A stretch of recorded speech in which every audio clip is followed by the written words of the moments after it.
Vamos a 1 Pedro capítulo 2, versículos 9 e 10.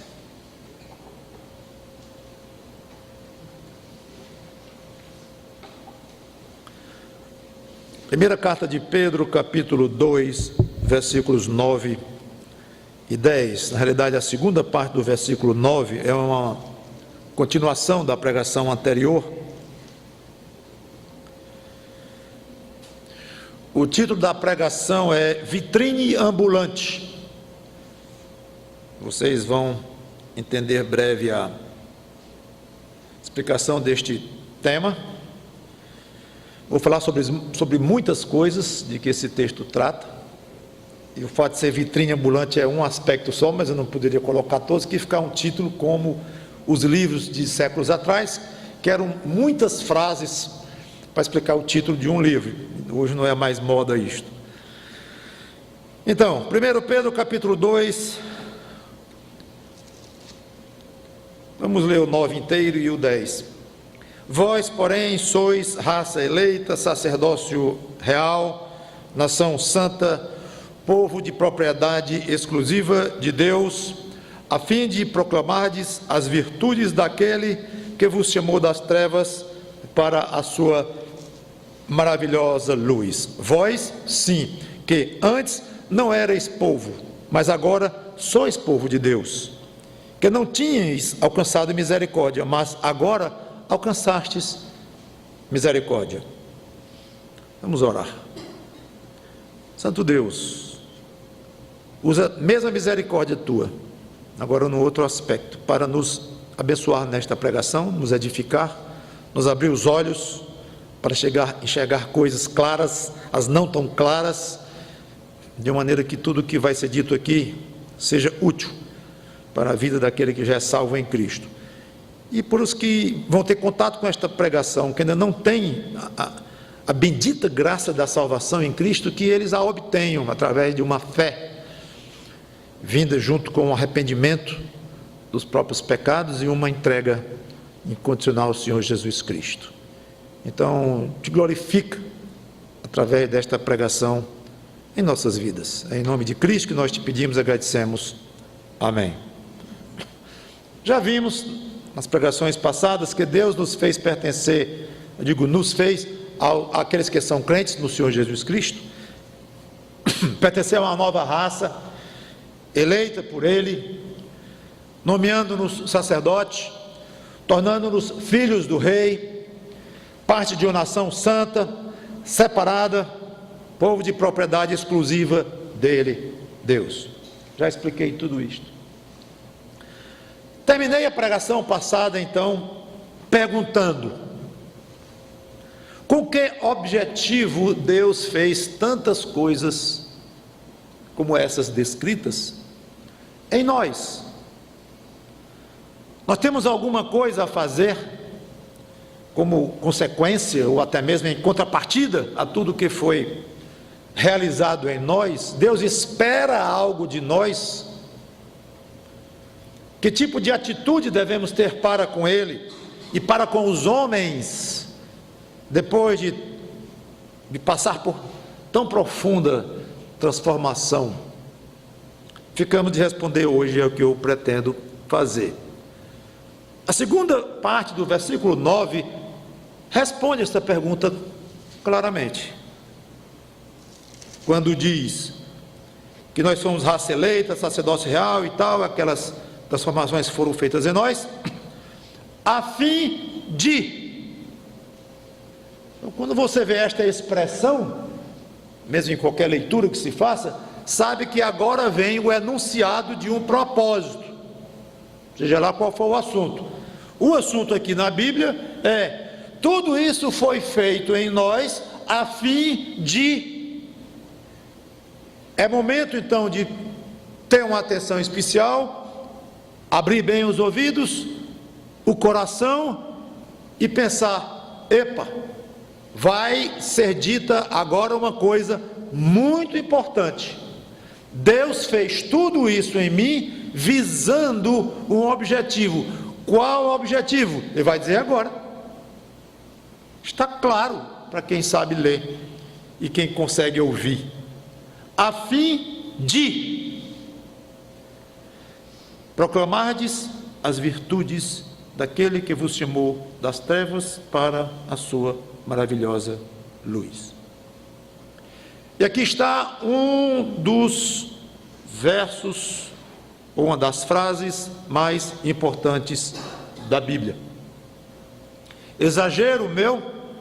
Não creio. Porque esta frase, ela se equipara em importância a qualquer uma das várias que nós temos, que explicam o motivo, o propósito do crente nesta terra. Por isso é que eu digo que é de uma importância tremenda. Mais importante, eu diria, do que passagens que falam do nosso comportamento aqui, como é que nós devemos agir. Obviamente passagens importantíssimas, mas uma como essa vai na essência do próprio propósito de vida. Aqui, propósito da nossa existência, especialmente o propósito da nossa existência pós-conversão. O tipo de pergunta que perturba a raça humana desde que Adão e Eva pecaram no Éden é: quem sou eu? Quando eu digo perturba a raça humana, pessoas da raça humana, ou seja, indivíduos. Não é uma pergunta nem coletiva, é uma pergunta altamente individual. O que é que meu vizinho vai fazer nesta vida? Por que ele está aqui? Eu não sei não. Não foi eu que o criei, mas eu estou aqui neste mundo e eu quero saber o que é que eu estou fazendo aqui. Quem sou eu? Eu sei que nasci do papai e da mamãe, biologicamente eu consigo explicar, mas qual o sentido disto tudo? Deus está aqui. Agora, tudo bem, e o vizinho está aqui, e o outro vizinho, e meus filhos, e meus pais, e nós todos aqui. Divãs de psicólogos e até consultórios médicos em geral estão cheios dessas perguntas,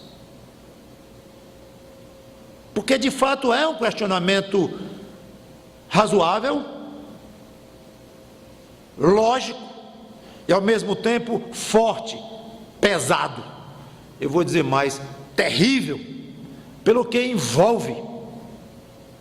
O homem é um ser racional, ele faz 1000 perguntas sobre si mesmo e não sabe respondê-los, e aí está o aspecto terrível deste questionamento. E o pior é que ele não sabe responder e não sabe nem onde procurar. E ele se ilude, pensando que vai encontrar alguma dica existencial nas teorias humanistas e antibíblicas de muitos homens, alguns filósofos, outros palpiteiros sobre os grandes segredos da mente, da alma, da existência humana, porque não passam de palpiteiros mesmo, porque se você quer explicar algum tipo de comportamento humano com base empírica no que você observa, com um grupo de pessoas, e outro grupo, e vai juntando algumas informações, tudo bem. E se você faz disso uma ciência e tira alguns proveitos disso, tudo bem. Mas quando se passa a linha de explicar existências, de explicar motivações internas, e explicar ações e reações com base em experiências que se acha que a pessoa teve, às vezes antes de nascer, ainda dentro do útero da mãe, e aí se transforma em palpiteiro. E se essa expressão é pejorativa, é porque eu não encontrei uma a mais. Porque ninguém entende de existência humana nesta terra para explicar motivações e explicar fundamentos de propósitos quanto à nossa existência. Porque não procura na palavra de Deus. Aliás, eu disse que o homem não sabe onde procura. Muitos sabem. pelo menos dizem que creem que a Bíblia é a palavra de Deus, mas não buscam lá. Obviamente muitos não sabem mesmo, mas a maioria para quem eu me dirijo sabe, porque pelo menos nominalmente diz que crê que a Bíblia é a palavra de Deus. É Deus quem entende da existência humana, só Deus, só Deus. Então, para não ser classificado de palpiteiro, tenha cuidado quando for falar de assuntos de existência, e vá para as Escrituras e ainda fique no limite que ela nos obriga, nos impõe, porque Deus não explica tudo para nós, obviamente, mas até onde Ele quis explicar, está aqui. E não vai ser difícil aquele que se conforma e tem a sabedoria de tirar da Bíblia alguma explicação sobre assuntos existenciais, não será com dificuldade que ele vai ver que Deus criou o homem para adorá-lo, adorar Deus, o Criador, servir o Criador, glorificar o Criador. Claro que a maioria da humanidade não faz isso, e por isso a maioria da humanidade se sente inútil e sem rumo, e desesperada e angustiada. Mas com o crente deve acontecer exatamente o contrário, o oposto deste quadro que eu estou pintando aqui.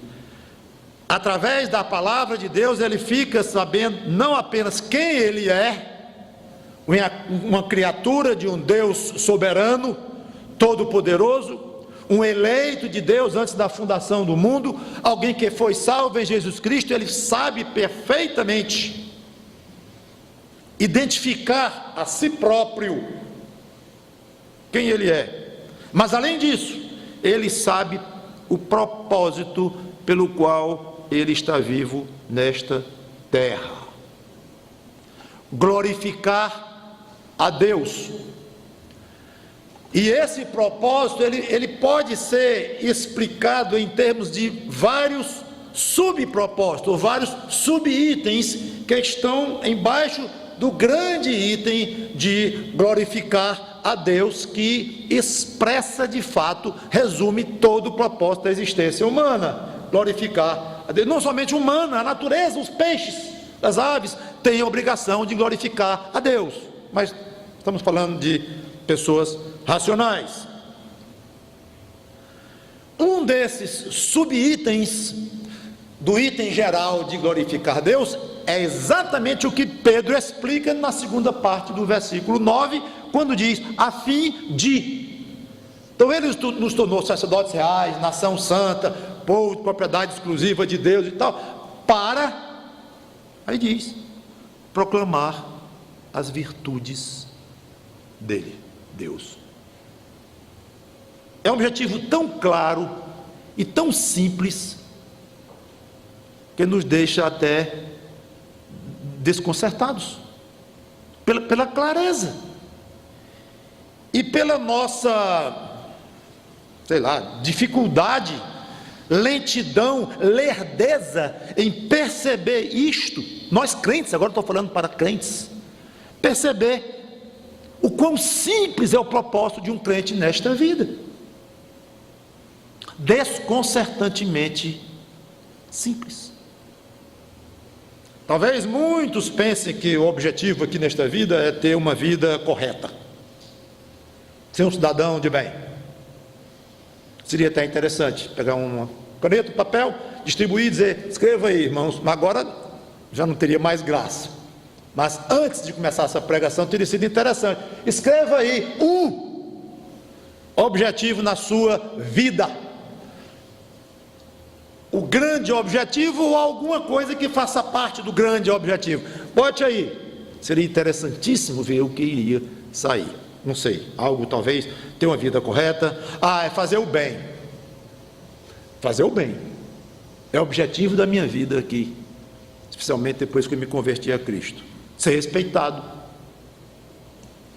estabelecer família, juntar algum patrimônio para uma velhice tranquila, e finalmente, sei lá, deixar o nome respeitado quando eu morrer, até para os meus descendentes. Essas coisas que eu comentei aqui são importantes, sem dúvida, tudo isso é importante que eu comentei, mas certamente também, do jeito que são importantes, nós não estamos aqui para alcançá-las. Você não está aqui nesta terra para fazer o bem, não. Esquisito. Você não está aqui para criar um bom nome e ter um bom conceito, mesmo que esse bom nome seja envolvendo o nome de Cristo. Você não está aqui para juntar um bom patrimônio e dar conforto a seus filhos, não. Você não está aqui neste mundo para isso. Isso não é objetivo de vida. Aliás, um efeito prático de saber que o objetivo aqui é glorificar a Deus é que evita muita frustração inútil. O que é frustração? É não alcançar objetivos. Basicamente é isso. De uma maneira muito simplória, frustração é não alcançar o que você espera, ou esperaria. Não alcança, e porque não alcança, se frustra. É isso. Se alguém tem um objetivo errado, e ele não o alcança, não se frustre não, porque aquele objetivo que você tinha, pelo qual você está morto de frustrado, não presta. Então entendam, é um objetivo inútil, é uma frustração inútil. Entenderam o que eu estou dizendo? Tem um alvo errado, não alcança, aí se frustra. Não frustre não, porque aquele alvo não presta. E nós somos doutores em frustrações inúteis, porque os nossos alvos não são os melhores. Eu digo não presta, não são os melhores, alguns não prestam mesmo, mas ao não serem os melhores e deixarem para segundo ponto o importante, acaba não prestando mesmo. Qualquer alvo que substitua o objetivo de glorificar a Deus e todas as suas consequências, esse alvo não presta para ser o alvo número 1. Pode